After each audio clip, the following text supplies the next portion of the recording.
Welcome back to the Drowsy Inquirer. Tonight we are going to watch the universe die. Not in a sudden flash, not in a violent explosion, not in a catastrophe that arrives without warning and ends everything in an instant. The death of the universe is nothing like that. It is slow. It is patient. It is so gradual that if you were somehow there to witness it, you might not even notice it happening. The universe will die the way a fire dies when no one adds more wood. The flames shrink, the embers glow, the heat fades, and eventually, after a very long time, there is nothing left but ash and silence and the memory of warmth. That is what awaits everything. Every star, every galaxy, every atom, every photon of light traveling through the void. All of it, everything that exists, will one day be gone. Not destroyed exactly. More like dissolved, dispersed, spread so thin across such an immense emptiness that the difference between existing and not existing becomes meaningless. This is not a sad story, or rather, it is sad, but it is also beautiful in the way that a sunset is beautiful precisely because it ends. If the sun hung at the horizon forever, frozen in gold and amber, you would stop noticing it. It is the fading that makes it worth watching. It is the ending that gives the light its meaning. So tonight we will follow that fading from beginning to end. We will start here in the present, in the age of stars, when the universe is bright and busy and full of light. And we will travel forward in time, further than you have ever imagined, past the death of the sun, past the death of the last star, past the evaporation of the last black hole, and into a darkness so deep and so permanent that even the word darkness does not do it justice. But not yet, for now the stars are burning, for now the universe is alive. Let us begin there. If you are new here, welcome. Consider subscribing. We make these long, quiet journeys through science for those nights when your mind needs somewhere vast and gentle to wander. Settle in. Let your breathing slow. The universe has a long story to tell, and it is in no hurry. Let us begin.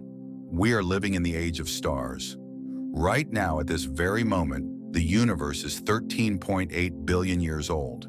That sounds ancient, and by any human measure, it is.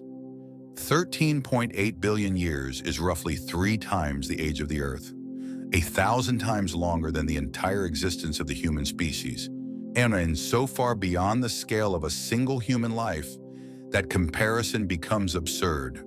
And yet, compared to what is coming, the universe is young, extraordinarily, almost incomprehensibly young. We are living in what cosmologists call the stelliferous era, the age of stars. It is the period in cosmic history when hydrogen is being fused into helium in the cores of hundreds of billions of stars scattered across hundreds of billions of galaxies. Light is everywhere. Energy is abundant. The universe is doing the thing it does best, converting matter into energy, building structure, creating complexity, producing the conditions under which planets can form. Chemistry can happen, and life can emerge. This era began roughly a few 100 million years after the Big Bang, and when the first stars ignited from the primordial hydrogen and helium that filled the young universe. It will continue for trillions of years into the future, as long as there is hydrogen left to burn. But it will not continue forever. The stelliferous era is a chapter, not the whole book, and we are living in its early pages. Stars are not eternal. Every star you see in the night sky is a temporary object. It was born from a cloud of gas. It burns its fuel for a finite period, and when the fuel runs out, it dies. The method of death varies. Some stars explode, some fade, some collapse. But the outcome is always the same. The fire goes out. The sun, our nearest star, has been burning for approximately 4.5 billion years. It has enough hydrogen fuel remaining in its core to continue for another 5 billion years. A give or take. 5 billion years is an almost unimaginable span of time, but it is finite. It has a number. You can write it down. And when those 5 billion years are up, the sun will swell into a red giant, engulf the inner planets, shed its outer layers, and leave behind a dense, cooling ember called a white dwarf. This is not a disaster. It is simply the life cycle of a medium-sized star. Every star in the universe follows a similar arc: birth, life, death. The massive ones burn fast and die young, sometimes in just a few million years. The small ones burn slowly and can last for trillions of years. But all of them, every single one without exception, will eventually exhaust their fuel and go dark. There is no such thing as an immortal star. The universe is expanding, and the expansion is accelerating. In 1929, the American astronomer Edwin Hubble made one of the most important observations in the history of science. By measuring the light from distant galaxies, he discovered that nearly every galaxy in the sky is moving away from us. Not because we are at the center of something, but because the space between all galaxies is stretching. The universe itself is getting larger. This was revolutionary enough on its own. But in 1998, two independent teams of astronomers made an even more startling discovery. By observing distant supernovae, they found that the expansion of the universe is not slowing down, as most physicists had expected. It is speeding up. The universe is not just expanding, it is accelerating. Something is pushing the universe apart. Something that acts against the pull of gravity, something that grows stronger as space itself grows larger. We call this force dark energy, and it is the most abundant and least understood component of the universe. Roughly 68% of the total energy content of the cosmos is dark energy. It is everywhere, in every cubic centimeter of space, and it is winning the battle against gravity on the largest scales. Dark energy does not affect you or me or the Earth or the solar system. Gravity holds us together just fine at these scales, but on the scale of the cosmos across hundreds of millions of light years, dark energy is the dominant force. It determines the ultimate fate of the universe. Dark energy is pushing everything apart. To understand what dark energy does, imagine the universe as a vast fabric, a rubber sheet stretching in every direction. The galaxies sit on this fabric like marbles on a trampoline. Gravity pulls the marbles toward each other, but the fabric itself is being stretched, pulled outward from every point simultaneously. If the stretching is slow enough, gravity can still pull nearby galaxies together. The Milky Way and the Andromeda Galaxy, for example, are close enough that their mutual gravitational attraction overcomes the expansion of space between them. They are actually moving toward each other and will collide in roughly 4.5 billion years. But for galaxies that are far apart, the stretching wins. The space between them grows faster than gravity can pull them together. And because dark energy causes the stretching to accelerate, the distant galaxies are not just receding from us. They are receding faster and faster. In their light becoming more and more red-shifted, their images becoming dimmer and dimmer. Eventually, those distant galaxies will cross a threshold. The space between us and them will be expanding faster than the speed of light. Their light will never reach us again. They will vanish from our observable universe one by one, like ships sailing beyond the horizon until the sky contains nothing but the stars of our own local group. The universe will become lonely. Galaxies will become islands. Trillions of years from now, an observer in what was once the Milky Way will look up at the sky and see something profoundly different from what we see today. The great clusters of galaxies, the vast cosmic web of filaments and voids, the billions of galaxies visible in our deepest images, all of it will be gone.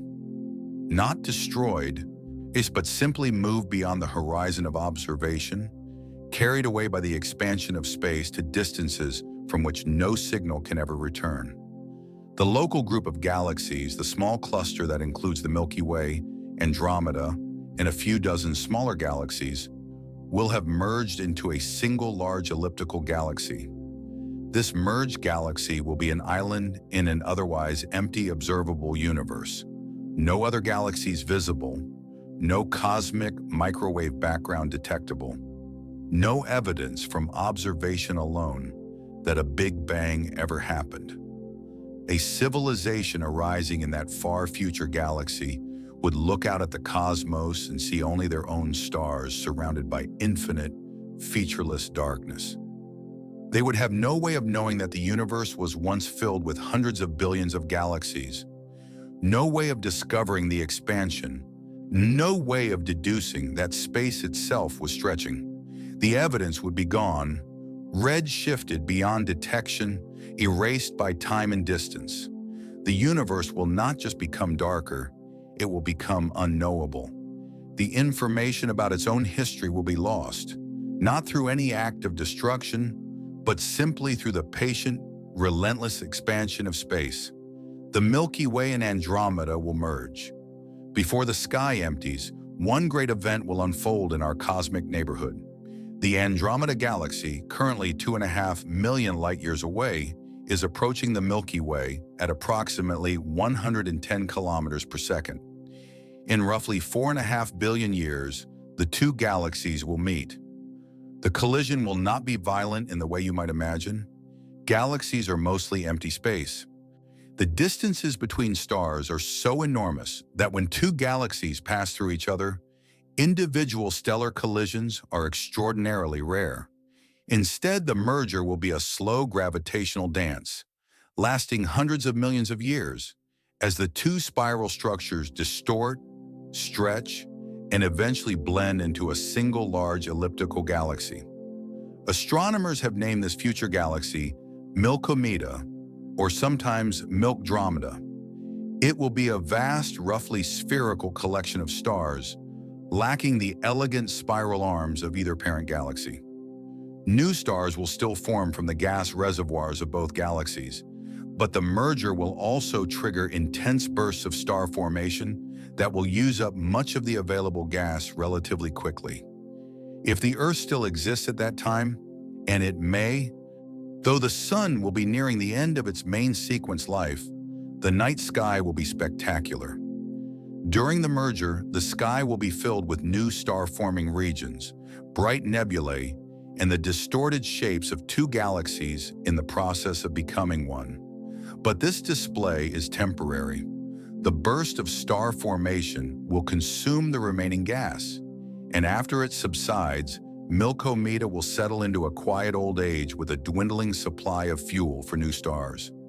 Star formation will slow and eventually stop. Stars are born from clouds of cold molecular hydrogen that collapse under their own gravity.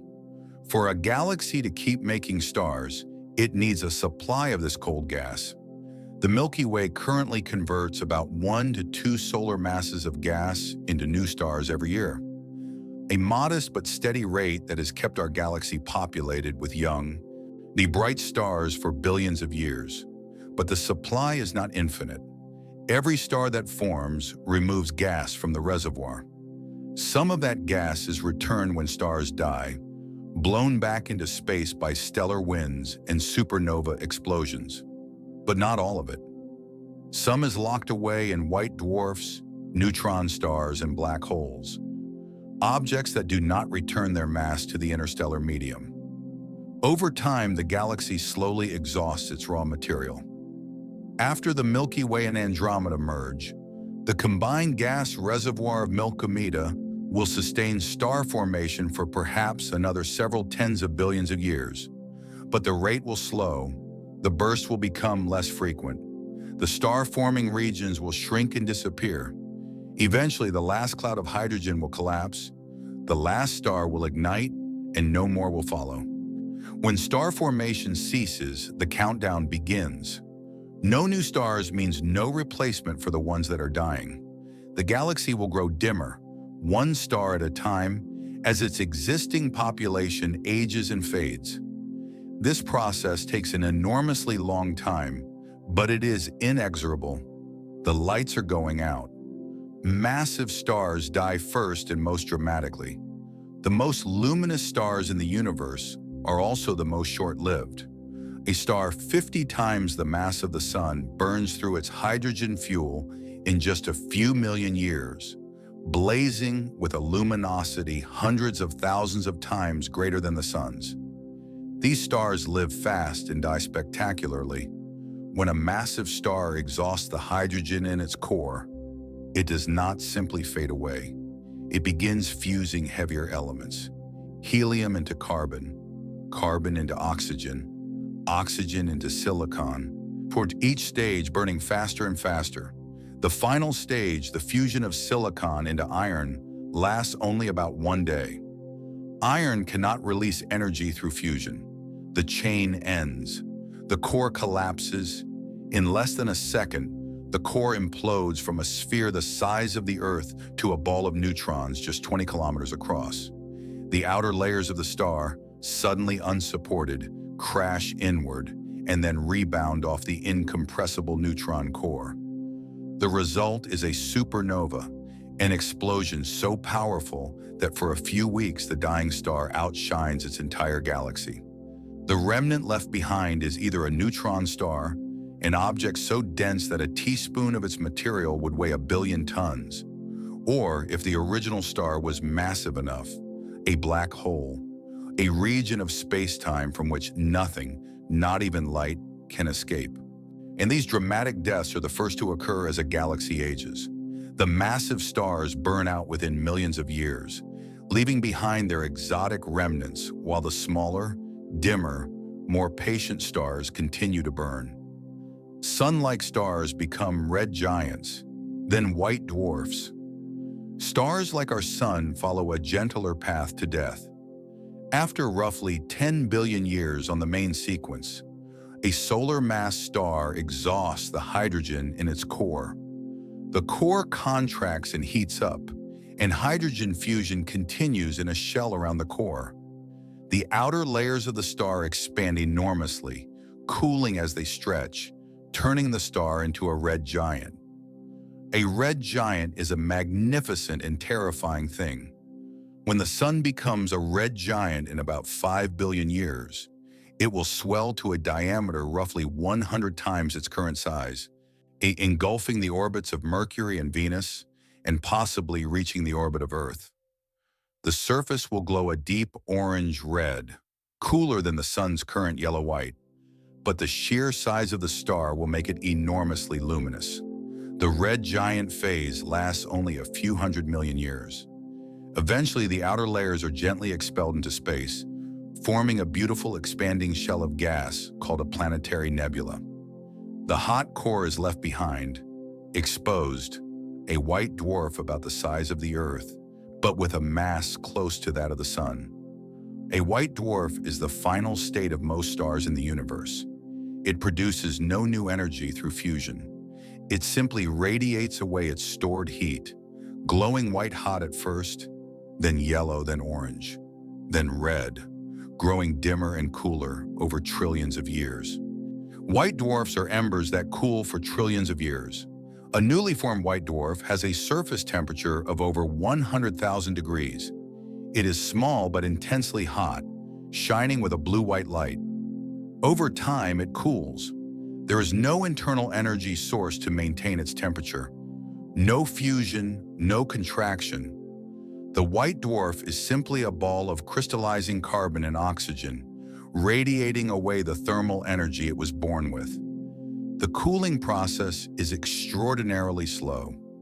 A white dwarf will take roughly a quadrillion years, that is 10 to the 15th power years, to cool to the temperature of the cosmic microwave background, effectively becoming invisible. This is about 100,000 times longer than the current age of the universe. During this immense span of time, white dwarfs will be among the most common objects in the galaxy. They do not explode. They do not collapse. They simply sit there, glowing ever more faintly, like the last embers in a fireplace after the flames have died. Patient beyond any human conception of patience.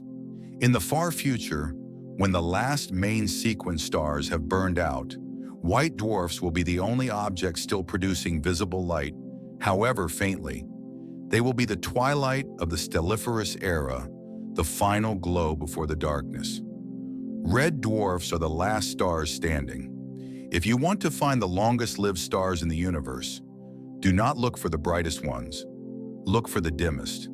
The red dwarfs, stars with less than half the mass of the Sun, are the most numerous and most long-lived objects in the stellar population. A red dwarf is small, cool, and extraordinarily efficient. It burns its hydrogen fuel so slowly that its lifespan stretches into the trillions of years. A red dwarf with 1/10 the mass of the Sun will burn for roughly 10 trillion years, more than 700 times the current age of the universe. Red dwarfs make up about 75% of all stars in the Milky Way, but they are so dim that not a single one is visible to the naked eye from Earth. They are the quiet majority, the unnoticed multitude, burning steadily in the background while their brighter cousins blaze and die. In the far future, after the last massive star has exploded and the last sun-like star has shed its outer layers, the red dwarfs will still be burning. They will be the last stars in the universe, the final points of light in an increasingly dark cosmos. One by one, even they will exhaust their fuel, but the last red dwarf will not die for 10 trillion years. 10 trillion years. Say the number and try to feel its weight. The entire history of the universe so far, from the Big Bang to this moment, fits into that span more than 700 times.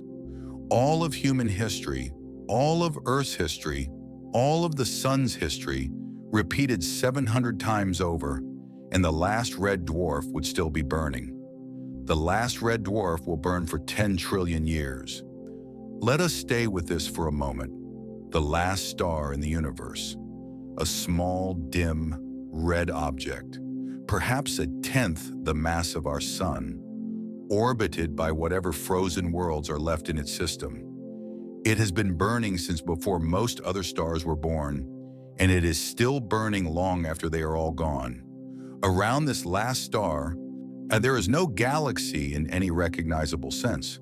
The merged remnant of Milkomeda has long since scattered, its stars dispersed through gravitational interactions over billions of years. What remains is a thin scattering of dark remnants, white dwarfs that have cooled to blackness, neutron stars, black holes, in this one last red dwarf still glowing. If there were eyes to see it, the sky around this last star would be almost perfectly dark. No other stars visible, no galaxies, no nebulae, just blackness in every direction, and this one small, red, persistent point of light, the only star left in the observable universe. And then after 10 trillion years of patient burning, the last of the hydrogen in its core is converted to helium. The fusion reactions slow, then stop.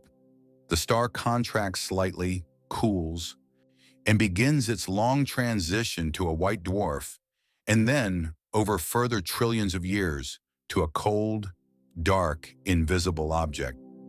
The stelliferous era is over. The age of stars has ended. When the last star dies, the stelliferous era ends. This is a threshold unlike any other in the history of the universe. For trillions of years, the cosmos has been defined by stars. Stars provided light, heat, energy, and the conditions for complexity. Stars forged the heavy elements in their cores and scattered them into space when they died, seeding the next generation with the raw materials for planets, chemistry, and life. Without stars, none of this continues. No new light is produced, no new elements are forged, no new energy flows. The universe becomes thermodynamically passive, a vast collection of dead objects drifting in an expanding void. And the stelliferous era is the only chapter of cosmic history in which life as we know it is possible.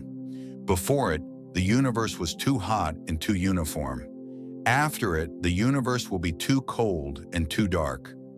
We exist in a narrow window, a brief period of cosmic habitability that opened when the first stars ignited and will close when the last one dies. This window is open right now. We are in it, and one day it will shut. The sky will go completely dark. After the last star dies, there will be no source of visible light anywhere in the observable universe. The sky, from any vantage point, will be black. Not the black of a cloudy night where light exists but is hidden. Truly black. Fundamentally black. Black because there is nothing left to produce light. The only electromagnetic radiation remaining will be the fading glow of cooling white dwarfs, emitting in the deep infrared, invisible to any biological eye. The cosmic microwave background, the afterglow of the Big Bang, will still permeate space, but by this point it will have been redshifted to such long wavelengths that it is undetectable by any conventional instrument. The universe will still exist. Space will still be vast. Time will still pass, but there will be nothing to see. The cosmos will have gone dark, and it will stay dark, not for a while, not for an age, but for the rest of time. This is not an ending in the dramatic sense. Nothing explodes, nothing collapses. The universe simply stops shining. It is the quietest possible transition from a cosmos filled with light to a cosmos filled with darkness. And it happens not in a moment, but over trillions of years. So gradually that if anyone were there to witness it, they would barely notice the change from one epoch to the next. Brown dwarfs and failed stars will linger in the dark. The universe after the last star dies is not completely empty of interesting objects. Brown dwarfs, objects too small to sustain hydrogen fusion in their cores, will continue to exist. They were never true stars, never bright enough to be called stars, but they are warm. They glow faintly in the infrared, radiating the heat of their formation over timescales that stretch into the trillions of years.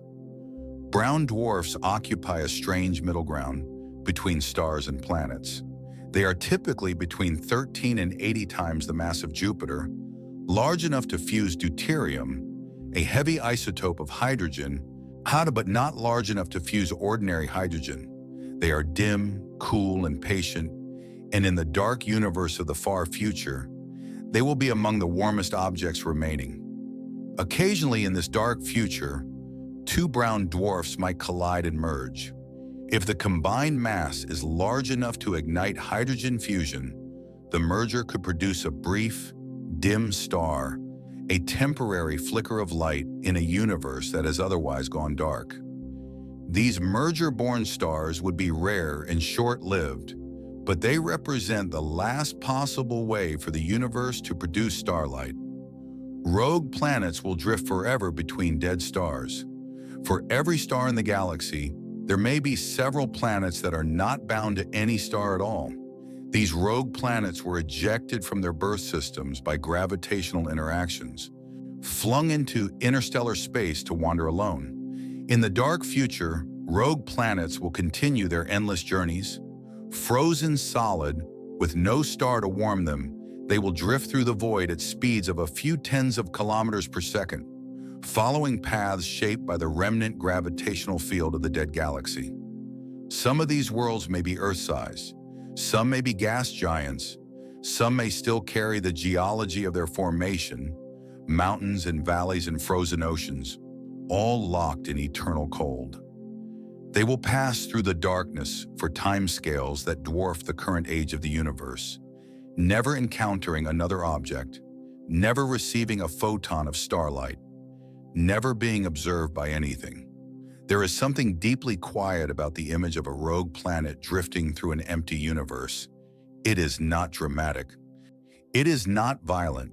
It is simply alone. A world without a sun, a stone without a shore, moving through the darkness with no destination and no end. Black holes become the dominant objects in the universe. When the stars are gone, the largest remaining objects in the universe will be black holes. Stellar mass black holes form from the collapse of massive stars, and supermassive black holes sitting at the centers of dead galaxies will persist in the darkness long after everything else has faded.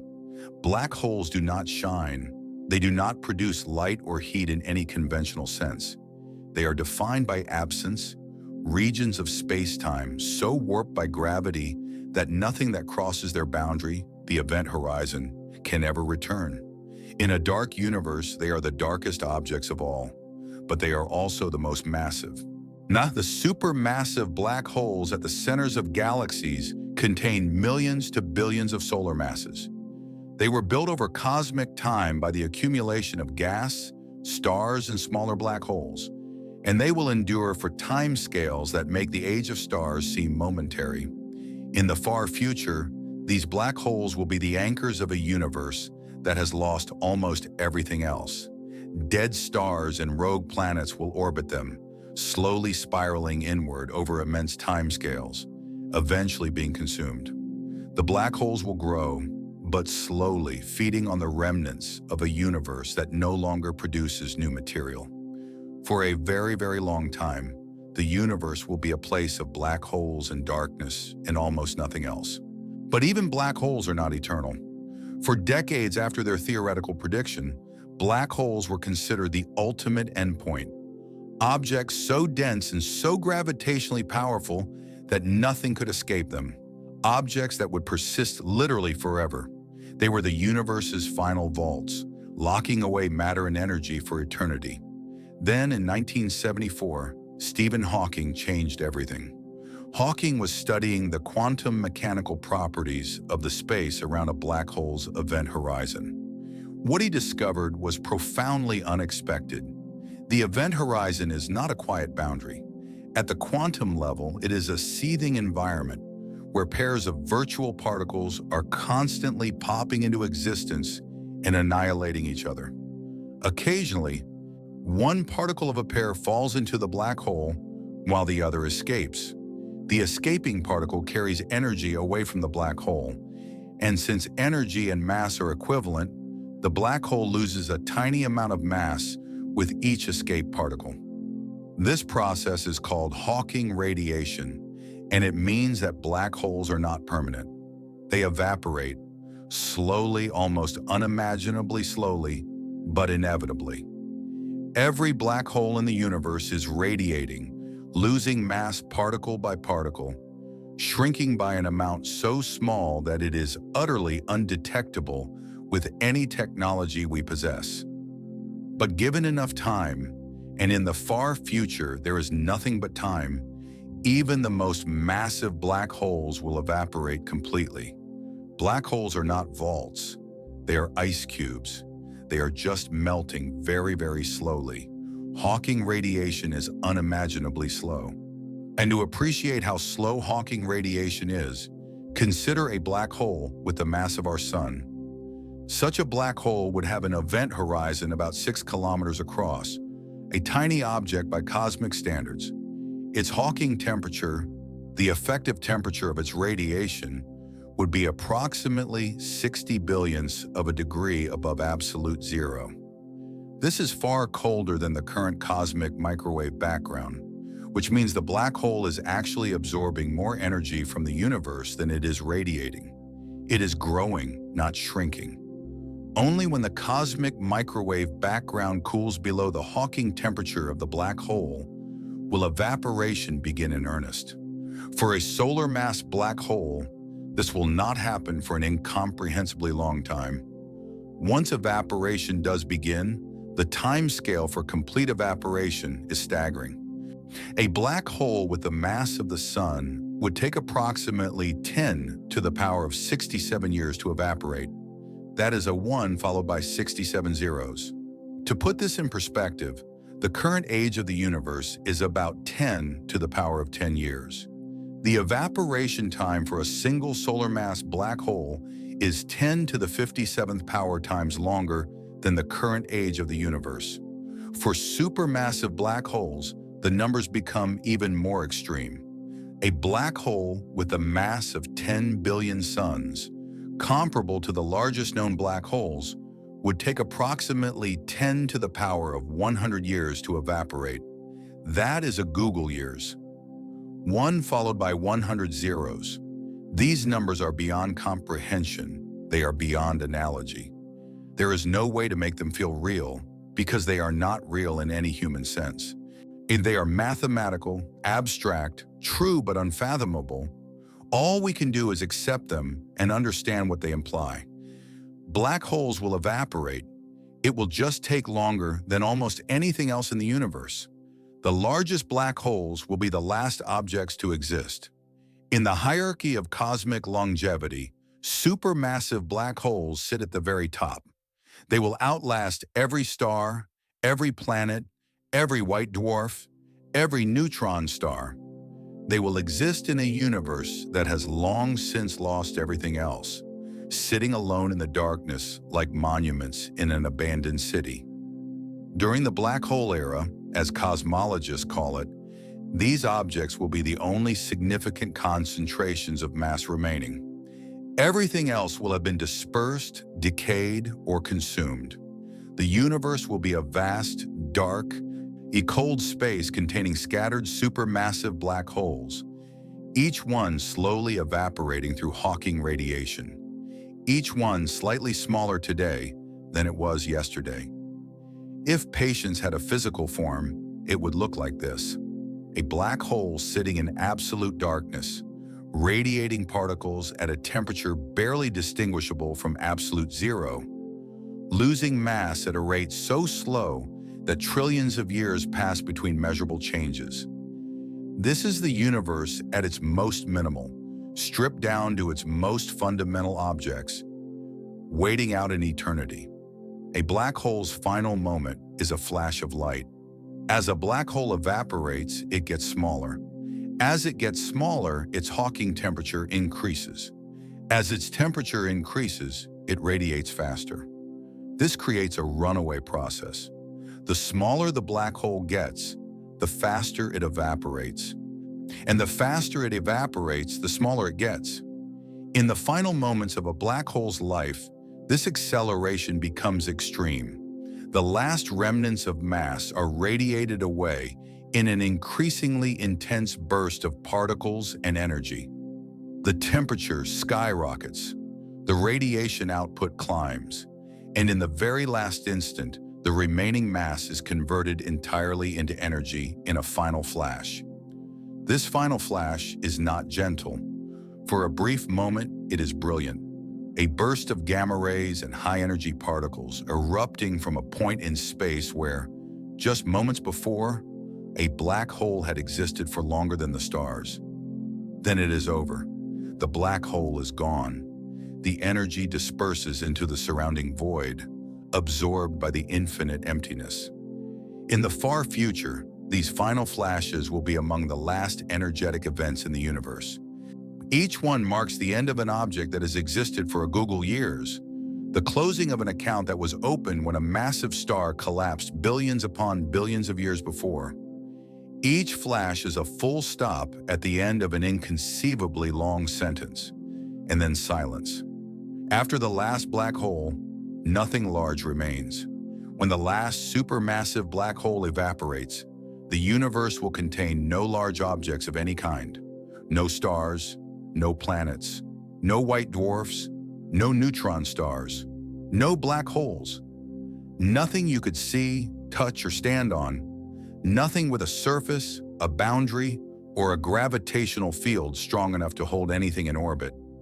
What remains is a thin, diffuse soup of subatomic particles and photons, spread across a volume of space so vast that the distance between any two particles is measured in light years or more. Electrons, positrons, neutrinos, and photons, each one isolated, each one drifting through an expanding universe that is getting colder and emptier with every passing moment. This is the universe after objects. It is not nothing. Particles still exist. Space still exists. The laws of physics still operate. But there is no structure, no complexity, no organization. The universe has been reduced to its simplest possible state, a gas of elementary particles at the lowest possible density in the largest possible volume. The universe is still here, but it is empty. Let this settle for a moment. The universe does not end when the last black hole evaporates. It continues. Space continues to expand. Time continues to pass. The laws of physics continue to hold. But nothing happens. There are no events, no interactions, no changes worth noting. The universe persists, but it persists as emptiness. This is perhaps the hardest thing to imagine about the far future. Not the death of stars, not the evaporation of black holes, but the sheer endlessness of the empty aftermath. The universe will spend a brief, glorious sliver of its total existence filled with light and structure, and then it will spend an eternity, a true eternity, in darkness and silence. The ratio is staggering. The stelliferous era, the age of stars, lasts roughly 10 to the 14th power years. The black hole era lasts roughly 10 to the 100th power years. After that, the universe continues for, as far as we can tell, forever. The age of light is to the age of darkness as a single second is to the entire age of the universe, multiplied by itself, multiplied again and again and again, until the comparison collapses under its own absurdity. We live in a flash, a beautiful, improbable, unrepeatable flash. And the darkness that follows is not a metaphor. It is a prediction, grounded in the best physics we have. The universe might die in more than one way.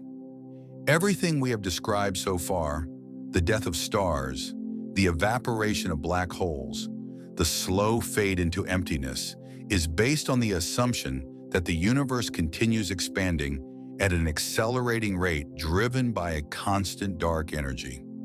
This is the most likely scenario given our current measurements, but it is not the only possibility.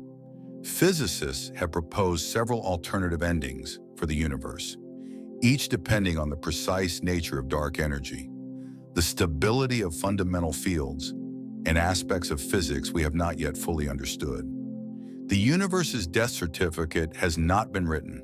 We know it will die, but we do not yet know exactly how. What follows are the 5 most discussed scenarios. Each is consistent with known physics. Each tells a different story about the final chapter, and each reveals something different about the nature of time, energy, and existence itself. Heat death is the most likely ending. The heat death of the universe is not a death by fire. The name is misleading. It is a death by equilibrium, a state in which every part of the universe has reached the same temperature, the same energy density, the same featureless uniformity. Nothing flows, nothing changes, nothing happens. Heat death is a consequence of the second law of thermodynamics, which states that in any closed system, entropy, the measure of disorder, always increases. Energy flows from hot regions to cold regions, from concentrated areas to dispersed areas, from ordered states to disordered states. This flow is what drives every process in the universe, from the burning of a star, to the beating of a heart, to the thinking of a thought. But when entropy reaches its maximum, the flow stops. There are no more hot regions and cold regions. There are no more concentrated areas and dispersed areas. Everything is the same. Everywhere is the same. The universe has reached thermodynamic equilibrium, and in equilibrium, no work can be done, no energy can be extracted, no process of any kind can occur. Heat death is not dramatic. It is the opposite of dramatic. It is the universe reaching a state of perfect, permanent, absolute boredom. Nothing explodes.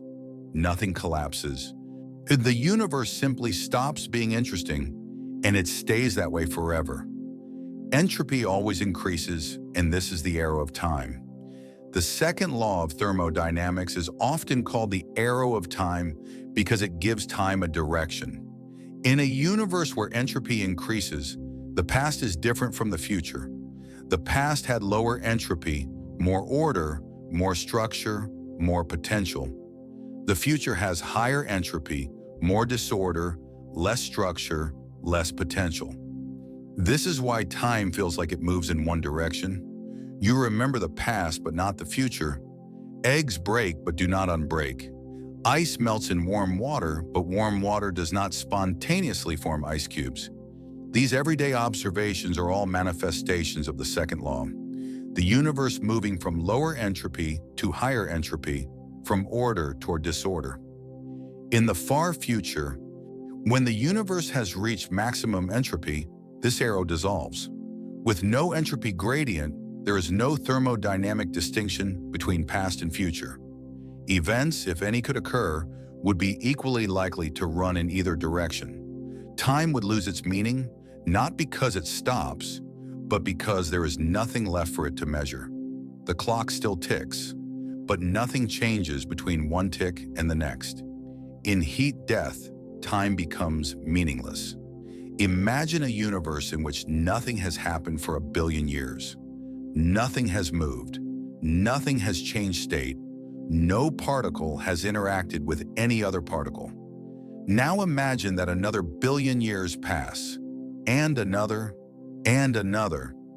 Each 1 billion years is identical to the last. There is no way to distinguish one from the next. No event marks the boundary between them. When in such a universe does time exist? Physicists would say yes, technically. The equations of general relativity still describe a space-time with a time coordinate. But experientially, operationally, meaningfully, the answer is no. Time exists as a mathematical structure, but not as a lived reality. The universe is frozen, not in temperature, but in change. It has reached a state from which no departure is possible without a decrease in entropy, and the second law forbids such decreases on large scales. This is heat death. The universe remains, time remains, but experience, change, process, all of it has ended. What is left is existence without events, duration without content, a canvas without paint. Big rip. Dark energy tears everything apart. Heat death is the gentlest possible ending. The big rip is not gentle at all. In the big rip scenario, dark energy does not remain constant. Instead, it increases in strength over time. The expansion of the universe accelerates not at a steady rate, but at an ever-increasing rate. The force pushing everything apart grows stronger and stronger, eventually overpowering not just gravity on cosmic scales, but on every scale.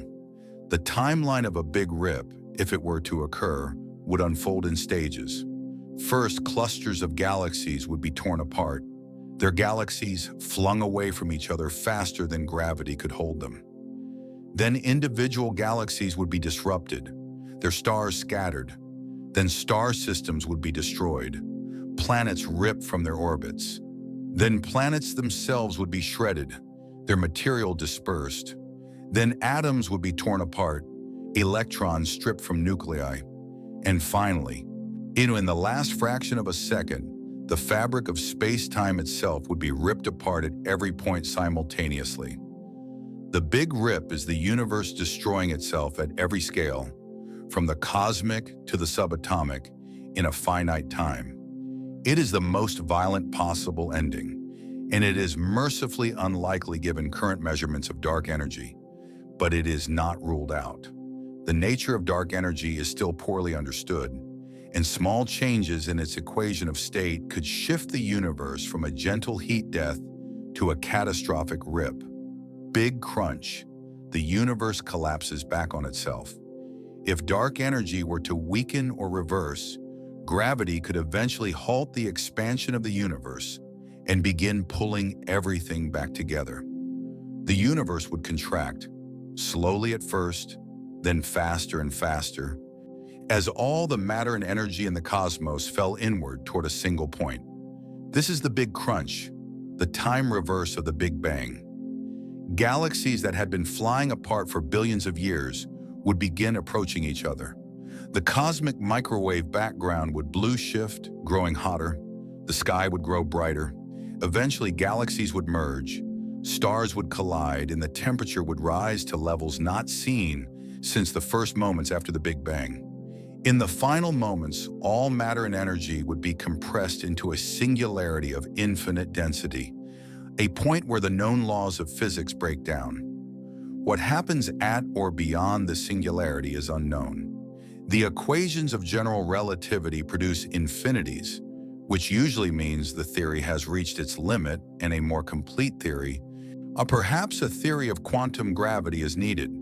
The Big Crunch was once considered a leading candidate for the universe's fate, but the discovery of accelerating expansion in 1998 made it far less likely. If dark energy continues to push the universe apart, a crunch cannot occur. Only if dark energy reverses or disappears would collapse become possible. Big bounce, collapse followed by a new beginning. Some physicists have proposed that the Big Crunch might not be the end. Instead, the collapse could trigger a new Big Bang, a rebirth. The universe would contract to a point of extreme density and temperature, then bounce, expanding outward again in a new cycle of cosmic evolution. This is the Big Bounce, and it suggests that the universe might be eternal, not in the sense that it lasts forever in one form, but in the sense that it undergoes an infinite series of cycles, each one a complete universe with its own Big Bang, its own expansion, its own stars and galaxies, its own eventual collapse, and its own rebirth. Each cycle might produce different physical constants, different particles, different forces. The universe you know, with its particular mix of matter and energy, might be just one iteration in an endless sequence. Other cycles might have different numbers of dimensions, different types of matter, different possibilities for complexity in life. The Big Bounce is an appealing idea because it avoids the problem of an absolute beginning and an absolute end, but it remains speculative. We do not have a confirmed mechanism for the bounce, and we do not know whether the physics of extreme compression allows for it. It is a hypothesis, not a theory, a possibility rather than a prediction. Vacuum decay, the universe's most terrifying possibility. Of all the ways the universe might end, vacuum decay is the most sudden, the most complete, and the most unsettling. The idea rests on a concept from quantum field theory. The universe exists in a particular energy state, a particular configuration of quantum fields. This state determines the properties of all particles and forces, the mass of the electron, the strength of gravity, the way atoms bond together. We assume that this state is stable, that the universe is sitting at the bottom of an energy valley in the lowest possible configuration. But what if it is not? What if the universe is not at the true bottom, but on a ledge, a local minimum rather than a global minimum? In this case, the current state of the universe would be metastable, stable enough to persist for billions of years, but fundamentally temporary. At any moment, a quantum fluctuation could push the universe off its ledge and into the true vacuum state, the real bottom of the energy landscape. A bubble of true vacuum would expand at the speed of light. If vacuum decay were to occur, it would begin at a single point, perhaps triggered by a random quantum fluctuation, perhaps by some high-energy event. At that point, a bubble of true vacuum would form, a tiny region where the quantum fields have settled into their lowest energy state. Inside this bubble, the laws of physics would be different. The masses of particles, the strengths of forces, the properties of matter, all would change. Atoms as we know them might not be able to exist. Chemistry would be impossible. Life would be inconceivable. The bubble would expand outward at the speed of light. It would be preceded by no warning, no signal, no omen. Because it travels at the speed of light, no information about its approach could reach you before it arrived. You would not see it coming. You would not feel its approach. One moment the universe around you would be normal, and the next moment the bubble wall would pass through you, and the physical laws that define your existence would be replaced by different laws that cannot support you. Vacuum decay would be instant and painless. There is a grim comfort in the mechanics of vacuum decay. Because the bubble wall travels at the speed of light, it arrives simultaneously with any possible warning. The destruction is faster than nerve impulses, faster than thought, faster than the time it takes a single photon to cross an atom. There is no experience of destruction. There is no moment of awareness. There is simply existence, and then, without transition, non-existence. No pain, no fear, no knowledge that anything has changed. The most complete annihilation possible is also the most merciful. If the universe must end, vacuum decay is the ending in which no one suffers, because suffering requires time, and vacuum decay allows none. Should we be worried? Probably not. The universe has existed in its current vacuum state for 13.8 billion years. If the state were highly unstable, the transition would likely have already occurred. The fact that we are here to discuss the possibility suggests that either the current vacuum is truly stable, or it is metastable with an extraordinarily long lifetime, far longer than the current age of the cosmos. But the possibility cannot be ruled out entirely. It remains quietly in the back pages of theoretical physics, a reminder that the ground beneath reality might not be as solid as it seems. We do not know which ending awaits, and that is part of the beauty. 5 possible deaths. Heat death, big rip, big crunch, big bounce, vacuum decay. Each one tells a different story. Each one depends on physics we have not yet mastered, questions we have not yet answered, measurements we have not yet made. Which one is real? We do not know. We may never know. The nature of dark energy, the stability of the vacuum, the long-term behavior of gravity. These are open questions that may remain open for centuries. The universe has not revealed its final chapter, and it may be that the final chapter is unreadable, written in a language we cannot decode with the physics we possess. But there is beauty in the not knowing. If we knew exactly how the universe would end, the story would be closed. The mystery would be solved. There would be nothing left to wonder about. Instead, we live in a universe whose ending is uncertain, whose future is genuinely open, whose final pages are blank. This is not a failure of science. It is the current state of an ongoing investigation, the most ambitious investigation ever undertaken. The universe keeps its secrets, and we keep asking. The numbers become incomprehensible. Before we continue into the deepest future, we need to acknowledge something about the numbers involved. They have already grown large, but they are about to become truly, fundamentally beyond human comprehension. We are accustomed to large numbers in astronomy. The sun is 150 million kilometers away. The nearest star is 4 light-years distant. The Milky Way contains roughly 200 billion stars. These are big numbers, but we can build analogies for them, find ways to make them almost graspable. The numbers that describe the far future of the universe are different. They are not big in the way that 1,000,000 is big or 1,000,000,000 is big. They are big in a way that breaks analogy itself. 10 to the power of 100 is not a number you can visualize. Well, you cannot compare it to grains of sand on a beach or atoms in the observable universe, because it dwarfs those quantities by factors so large that the comparison itself requires numbers too large to comprehend. So let us not try to understand these numbers. Let us simply let them wash over us, acknowledging their enormity without pretending we can grasp it.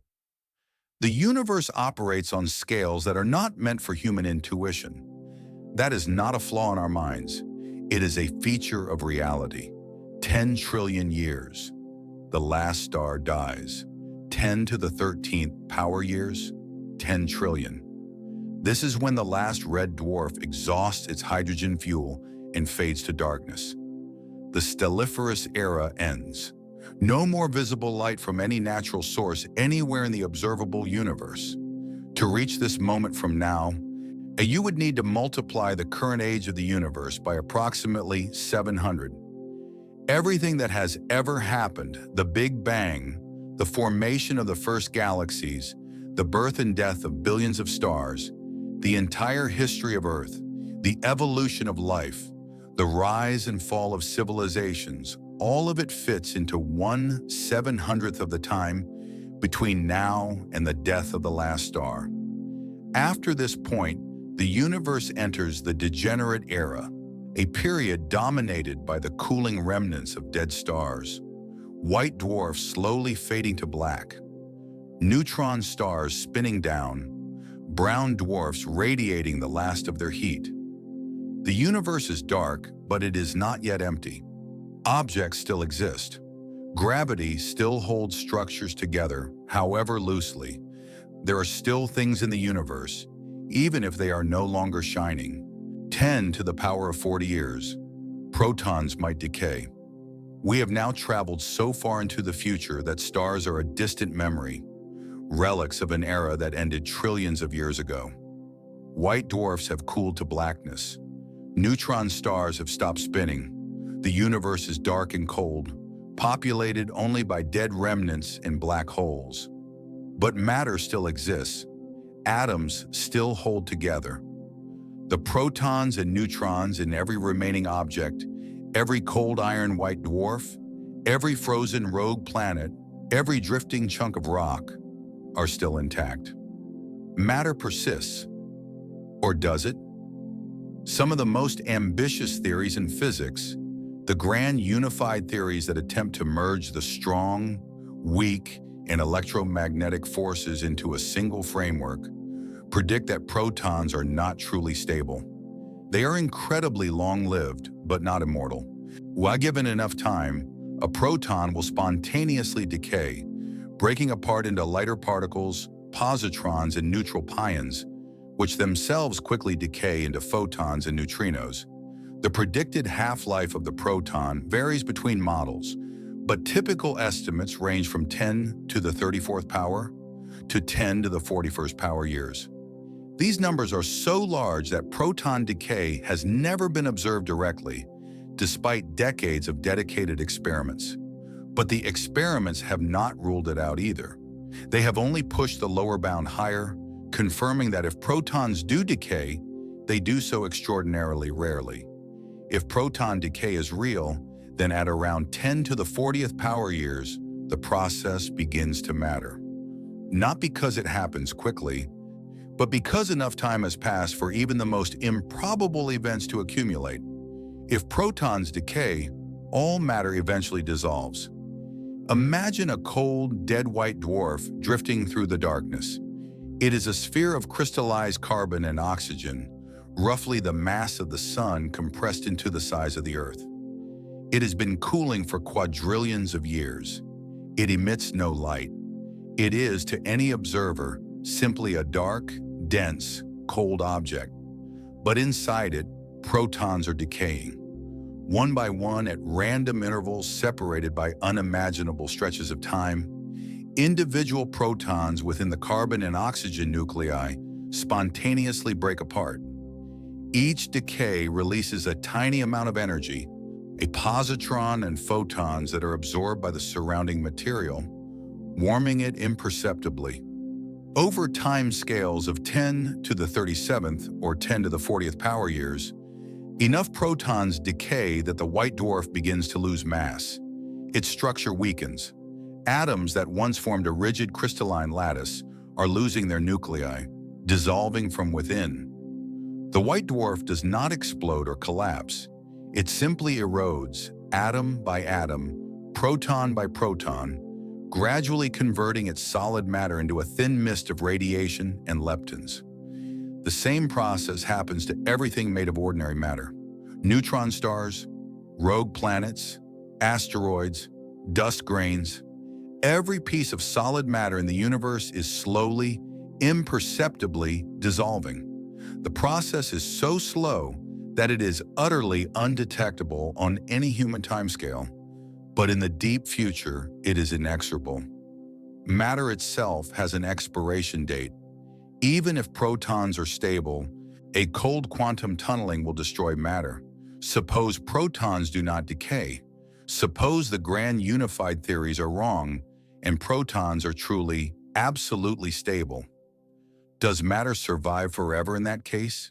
No, it does not, because even stable matter is subject to the strange rules of quantum mechanics, and quantum mechanics allows events that classical physics would declare impossible.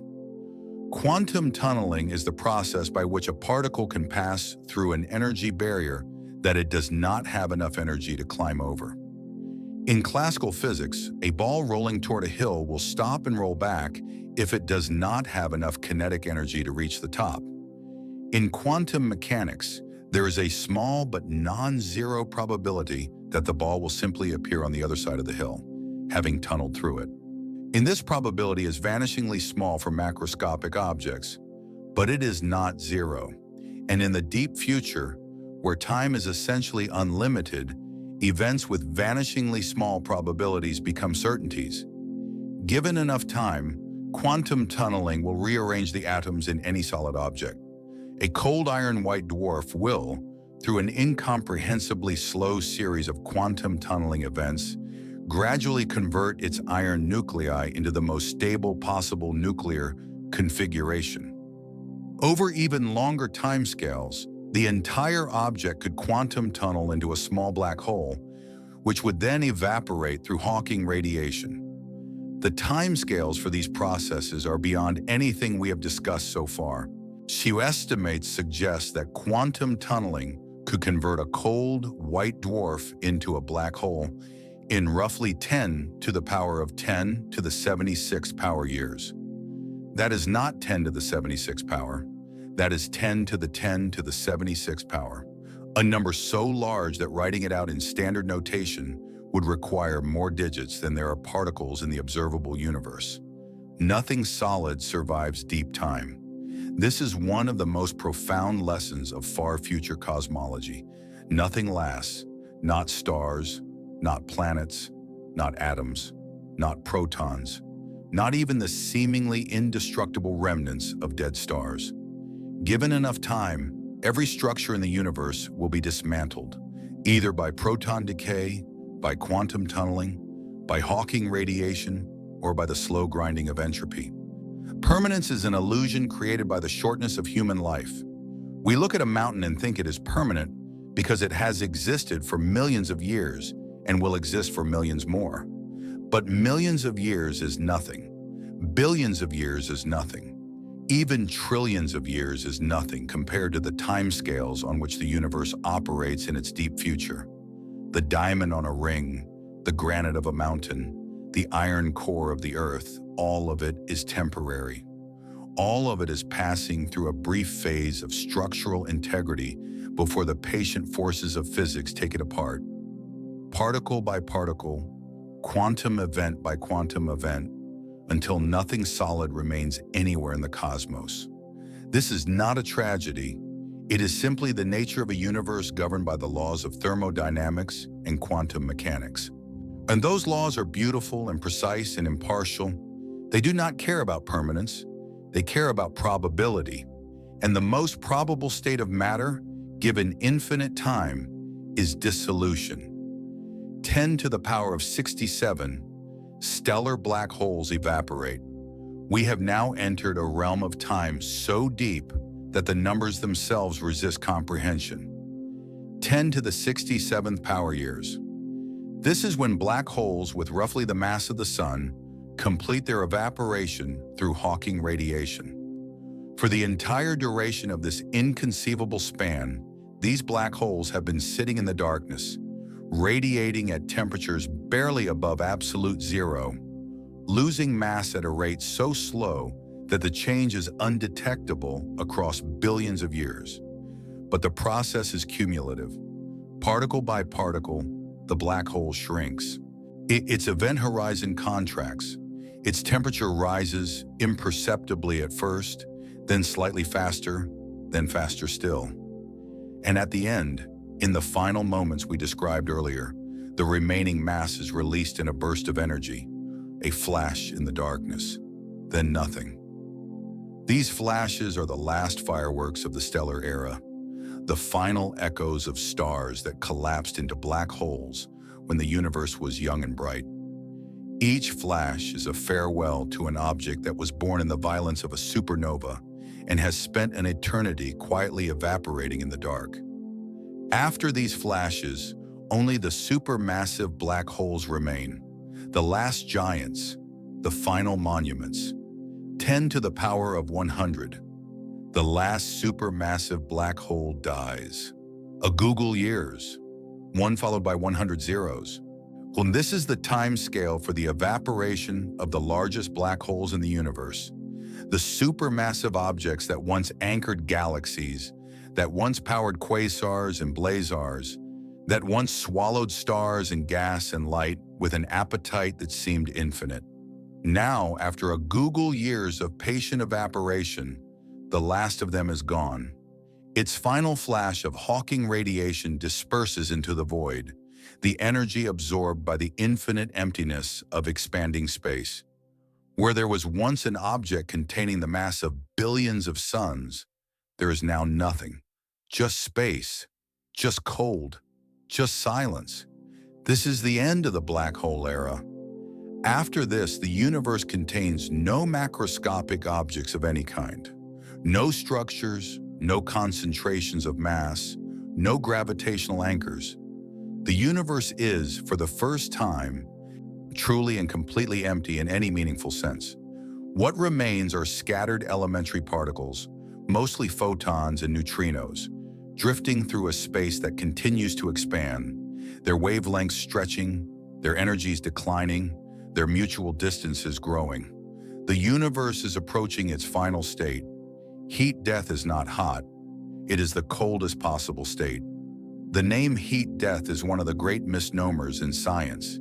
It sounds like the universe ends in fire, in searing temperatures and blazing energy. The opposite is true. Heat death is cold. It is the coldest possible state. It is the state in which all energy has been distributed so evenly across such an immense volume that the effective temperature approaches absolute zero.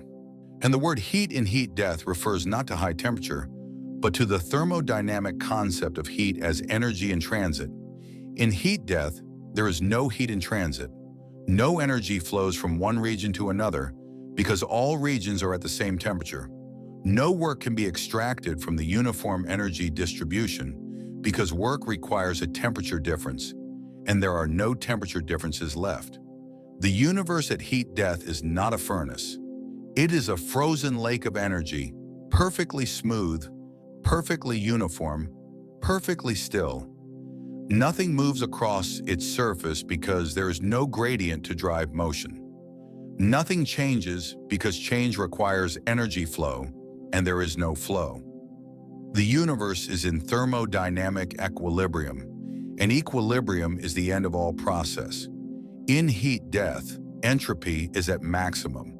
Entropy is often described as a measure of disorder, and this is roughly correct, but it is more precisely a measure of the number of possible microscopic arrangements that are consistent with the macroscopic state of a system. A state with high entropy has many possible arrangements. A state with low entropy has few. The early universe had extraordinarily low entropy. Matter was concentrated. Energy was intense. Structure was possible. The flow from low entropy to high entropy is what has driven every process in cosmic history, from the formation of galaxies to the evolution of life. At heat death, entropy has reached its maximum. The number of possible arrangements consistent with the macroscopic state is as large as it can be. This does not mean the universe is chaotic in any dramatic sense. It means the universe is featureless, a uniform, bland. Every part looks like every other part. There are no fluctuations worth noting, no regions of higher or lower density, no gradients of any kind. Maximum entropy is not chaos. It is the absence of structure. It is the state in which the universe has used up all of its capacity for interesting behavior. The story has been told. The plot has resolved. What remains is a blank page that stretches to infinity. The last photons redshift into nothingness. Even after the last black hole has evaporated and the universe has reached thermodynamic equilibrium, photons still exist. They are the most numerous particles in the universe, outnumbering protons and electrons by roughly 1,000,000,000 to 1. They fill the cosmos, remnants of every light-emitting process that has ever occurred, from the Big Bang to the last Hawking flash. But these photons are being stretched. The expansion of the universe continually increases the wavelength of every photon traveling through space. A photon that was once a gamma ray becomes an X-ray, then ultraviolet, then visible light, then infrared, then microwave, then radio. Given enough expansion, the wavelength becomes longer than the observable universe itself. At this point, the photon's energy is effectively zero. It still exists in a technical sense, but it carries no usable energy and interacts with nothing.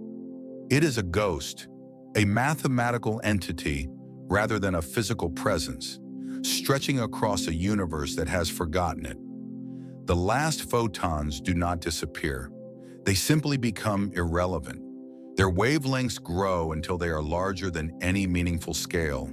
Their frequencies drop until they oscillate less than once in the lifetime of a star. Their energies decline until they cannot influence a single particle. They are the final echoes of a universe that once blazed with light, fading into a silence so complete that even the word silence is too loud. Boltzmann brains. Could consciousness flicker in the void?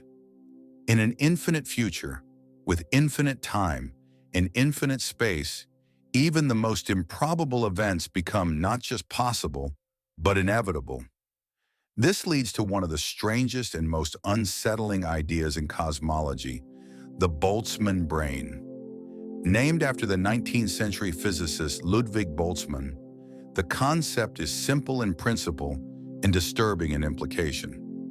In a universe at thermodynamic equilibrium, random quantum fluctuations occasionally produce temporary, localized decreases in entropy.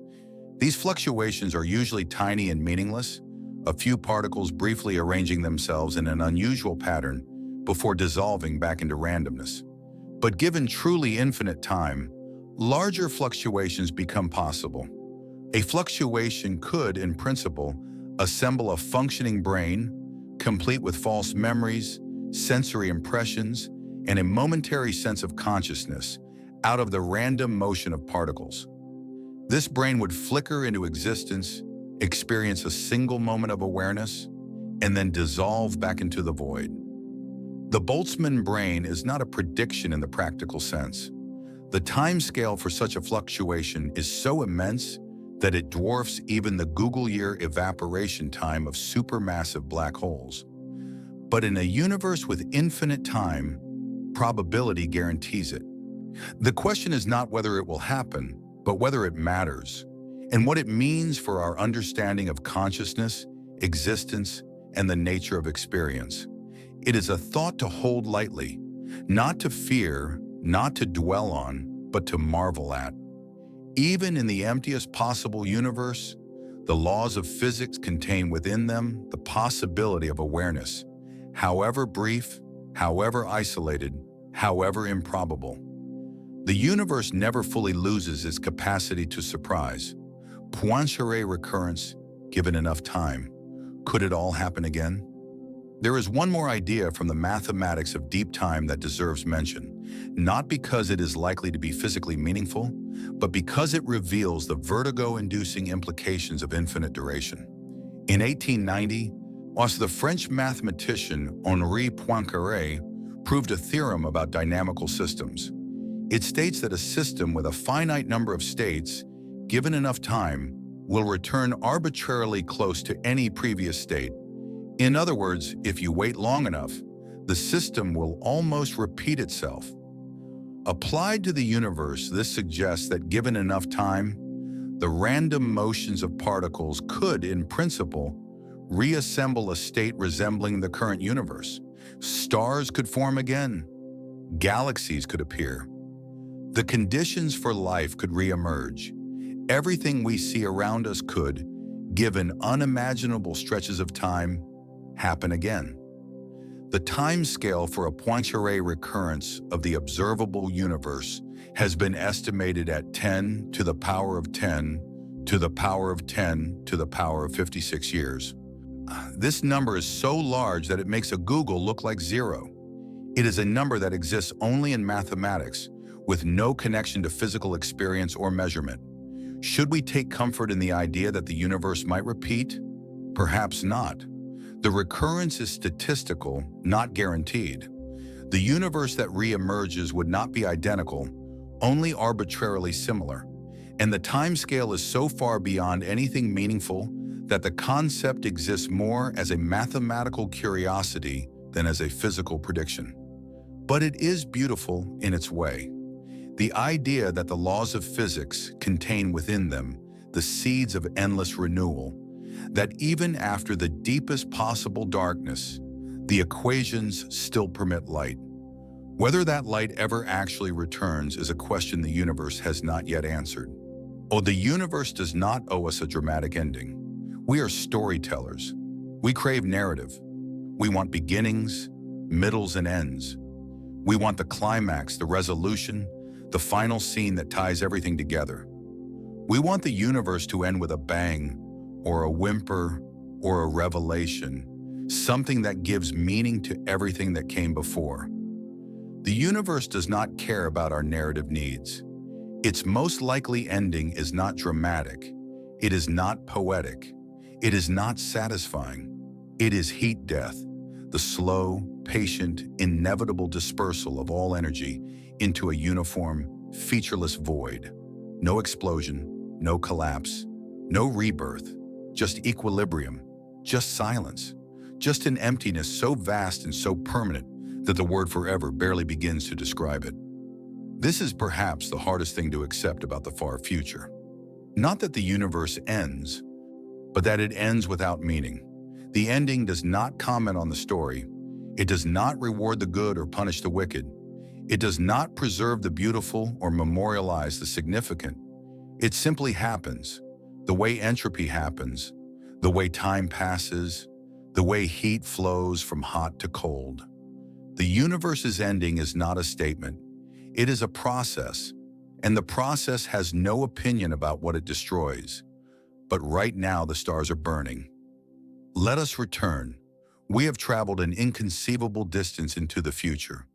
We have watched stars die, black holes evaporate, matter dissolve, and the universe itself settle into an eternal, changeless emptiness.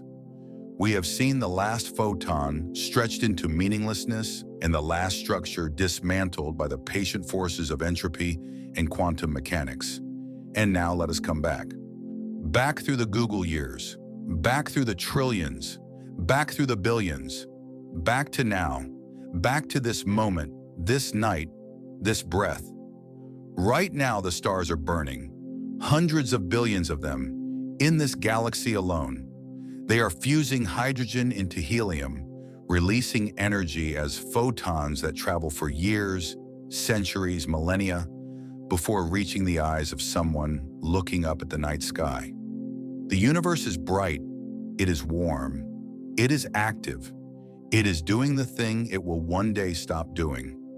Right now, galaxies are turning, spiral arms are sweeping through space, trailing stars and gas and dust in patterns so vast that light itself takes 100,000 years to cross them. New stars are being born in clouds of collapsing hydrogen. Planets are forming in disks of dust around young suns. Somewhere, perhaps, a chemistry is becoming biology, and biology is becoming consciousness. And consciousness is looking up at the sky and wondering what it all means. All of this is happening now. In the present, in the brief, bright, miraculous window of the stelliferous era, the window that will not stay open forever, but is open tonight. You exist in the most interesting chapter. If the history and future of the universe were written as a book, a book with 10 to the 100 pages.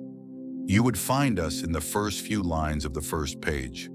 The stelliferous era, the age of stars, is the opening paragraph of the cosmic story. Everything that follows, the trillions of years of darkness, the Google years of black hole evaporation, the inconceivable emptiness of heat death, all of that is the rest of the book, and it is mostly blank pages. But the first few lines are extraordinary. They contain everything interesting, every star, every galaxy, every planet, every molecule, every thought, every symphony, every heartbreak, every question, every answer.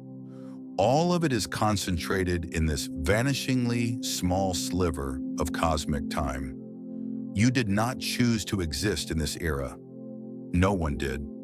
But here you are, alive during the only period in cosmic history when the universe is warm enough, bright enough, and complex enough to produce beings who can understand their own situation. You exist in the chapter where the universe is aware of itself. That chapter will close, but it has not closed yet. The ending makes the story beautiful. If the universe were eternal and unchanging, if stars burned forever and galaxies never faded, would we find it beautiful? Perhaps, but not in the same way. A beauty, the kind that catches your breath, the kind that makes you stop and stare and feel something you cannot name. That beauty requires transience. It requires the knowledge that what you are seeing will not last. A sunset is beautiful because it ends. A life is precious because it is finite. A star is magnificent because it is burning through a supply of fuel that will one day run out. The ending is not the enemy of beauty, it is the source of it. The universe is dying. It has been dying since the moment it was born, spending down its inheritance of low entropy, converting order to disorder, structure to uniformity, light to darkness. But in the process of dying, it has produced everything we have ever known or loved or wondered at. Stars, planets, oceans, forests, music, mathematics, love, consciousness. All of it is a byproduct of the universe's slow decline. Flowers blooming on a hillside that is gradually eroding into the sea. The ending does not diminish the story. The ending is what makes the story a story. Without it, there would be no urgency, no preciousness, no reason to pay attention. The universe's mortality is not a flaw. It is the feature that makes it beautiful. Sleep is a small rehearsal for the quiet at the end of time. Every night you perform a small act that mirrors the distant future of the universe. You close your eyes, your thoughts slow. The world around you fades. Consciousness dims, flickers, and gently goes dark. You do not fight it. You let it happen. And for a few hours, you experience something like the universe's own far future. A state without events, without awareness, without change. But you wake up. That is the difference. Every morning, consciousness returns. The light comes back. The world reassembles itself. Sleep is not death. It is a pause, a rest, a temporary rehearsal for something permanent. Tonight, as you drift towards sleep, you can hold this knowledge gently. The universe will end. The stars will go dark. The silence will be vast and permanent and complete. But not tonight. Tonight, the stars are still burning. Tonight, photons are still crossing the void. Tonight, you are still here, still warm, still aware, still part of the brief and brilliant story that the universe is telling itself. Let that be enough. It is enough. And now let the universe carry you gently towards sleep. We have traveled so far tonight. We began in the present, in the age of stars, where light is everywhere and the universe is young and full of possibility. We watch the expansion accelerate, the galaxies drift apart, the sky empty. We followed the stars to their deaths, the massive ones first, then the middle ones, then the patient red dwarfs, burning for trillions of years before finally going dark. We entered the era of black holes, those patient monuments sitting in the darkness for Google years, slowly evaporating particle by particle until nothing remained but a final flash and then silence. We watched matter itself dissolve, protons decaying, atoms eroding, the solid foundations of the universe crumbling into radiation and leptons. We considered the 5 possible endings: heat death and big rip and big crunch and big bounce and vacuum decay, each one a different story about the final page. And we encountered Boltzmann brains flickering in the void and Poincaré recurrences promising impossible repetitions across timescales that defeat imagination. And then we came back to now, back to the stars, back to the warmth, back to the light that is still here, that will be here tomorrow, that will be here for billions of years to come. The universe will end, but it has not ended yet. And in the time remaining, in this brief and precious window, there is still light, still warmth, still wonder, still you, lying here in the quiet, breathing slowly, feeling the weight of your body settling into rest. The stars do not know they are temporary. They burn without knowing they will stop. The galaxies do not know they will fade. They turn without knowing they will disperse. The universe does not know it is dying.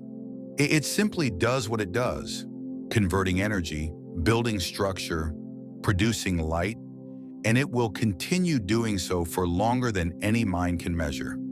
You know, you are the part of the universe that knows, and knowing changes nothing about the physics, nothing about the timeline, nothing about the outcome, but it changes everything about the experience.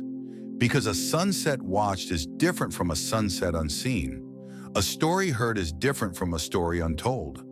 A universe understood is different from a universe merely endured. You have understood tonight. You have traveled to the end and come back. And now you can rest. The lights are still on. The stars are still burning. The universe is still young, still bright, still full of everything that makes it worth inhabiting. Sleep in that knowledge. Let it be soft. Let it be warm. Let it hold you the way the universe holds its stars, gently, temporarily, and with no promise of forever. That is enough. Sleep well. The light is still here. It will be here tomorrow. And that, for tonight, is everything. Good night.